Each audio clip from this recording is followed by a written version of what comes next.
First, I must say to Mrs. Catherine Jackson, Mr. Joseph Jackson, the children of Michael Jackson, to Michael Jackson's brothers and sisters and the entire Jackson family, our prayers and condolences are constantly with you.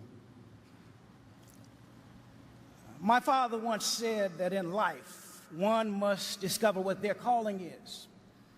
And when they do, they must do their jobs so well that the living, the dead, or the unborn could do them no better. He constantly challenged us to become our best by stating that if you cannot be a pine on the top of the hill, why, just be a shrub in the valley, but be the best little shrub on the side of the road. Be a bush if you cannot be a tree. If you cannot be the highway, just be a trail. If you cannot be the sun, just be a star, for it isn't by size that you win or you fail. You've got to be the best of what you are.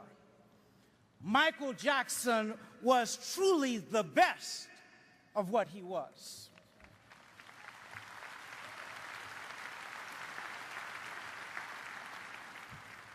And finally, Martin Luther King Jr. said that in life, if it falls ever your lot to be a street sweeper, you must sweep streets so well. In fact, you must sweep streets like Beethoven composed music. Sweep streets, he said, like Shakespeare wrote poetry. Sweep streets like Raphael painted pictures. Sweep streets so well that all the host of the heavens and earth would have to pause and say, here lived a great street sweeper that did his job well. On June 25th, because he was the best, I believe heaven and earth did pause indeed to say of Michael Joseph Jackson, here lived a great entertainer who did his job well.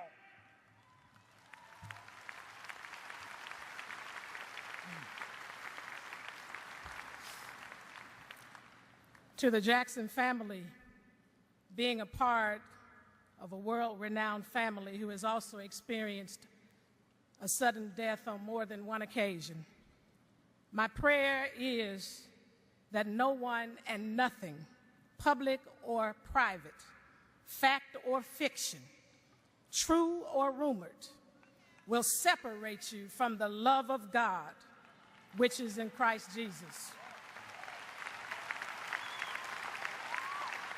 Because ultimately, at the end of the day, it is only God's love that will anchor you, sustain you, and move you to a higher ground, far above the noise of life. There, you will find the peace, comfort, and joy to move forward to advance Michael's legacy. And for all of us, it is apparent that, like our father and mother, Martin and Coretta King, Michael's life and work was inspired by the love of God. Throughout the ages, few are chosen from amongst us to use their gifts and talents to demonstrate God's love in an effort to bring the world together in true sister and brotherhood. Michael was such a one. He epitomized the words of our Father that an individual hasn't started living until he can rise above the narrow confines of his individualistic concerns to the broader concerns of humanity. Michael was always concerned with others, with humanity.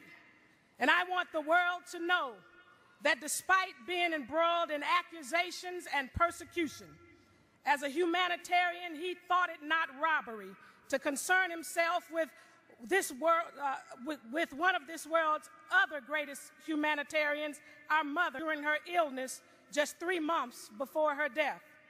In October 2005, I was with Mom when Michael called her all the way from the Middle East.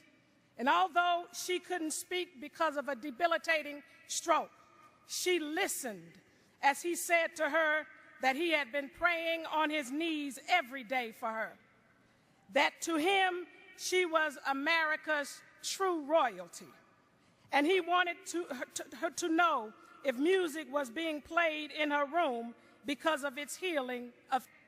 My only wish is that he could have seen the glow on her face.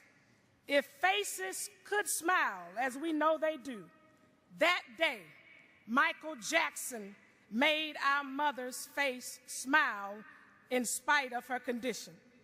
What an unforgettable moment.